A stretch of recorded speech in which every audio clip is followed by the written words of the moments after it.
ಪೂರ್ವಜರಿಂದ ದೋಷ. ಯಾರು ಆ ಪೂರ್ವಜರು? ಯಾರು ಮಾಡಿದ್ದಕ್ಕೆ ಜೀವನದಲ್ಲಿ ಯಾಕೆ ನಾನು ಕಷ್ಟಪಡಬೇಕು? ಇದು ಒಬ್ಬ ಗ್ರಾಹಕನ ಪ್ರಶ್ನೆಯಾಗಿದೆ. ಕೆಲವು ಜ್ಯೋತಿಷಿಗಳು, ನನ್ನ ಪೂರ್ವಜರು ಸಾರ್ವಜನಿಕರಿಗೆ ಬಹಳಷ್ಟು ಕೆಟ್ಟದ್ದನ್ನು ಮಾಡಿದ್ದಾರೆ ಮತ್ತು ನಾನು ಈ ಜನ್ಮದಲ್ಲಿ ಕಷ್ಟಪಡುತ್ತಿದ್ದೇನೆ ಎಂದು ಹೇಳಿದರು. ಯಾರೋ ಏನೋ ಮಾಡೋದಕ್ಕೆ ನಾನೇಕೆ ಜೀವನದಲ್ಲಿ ಕಷ್ಟಪಡಬೇಕು?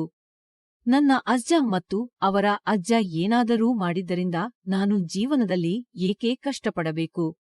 ಒಳ್ಳೆಯ ಪ್ರಶ್ನೆ. ಪೂರ್ವಜರು ಎಂದರೆ ಅದು ಯಾರೋ ಅಲ್ಲ. ಇದು ನೀವು ಮಾತ್ರ. ನೀನು ಮಾತ್ರ. ಯಾರೋ ಅಲ್ಲ. ಇದು ಹೇಗೆ ಆಗಿರಬಹುದು?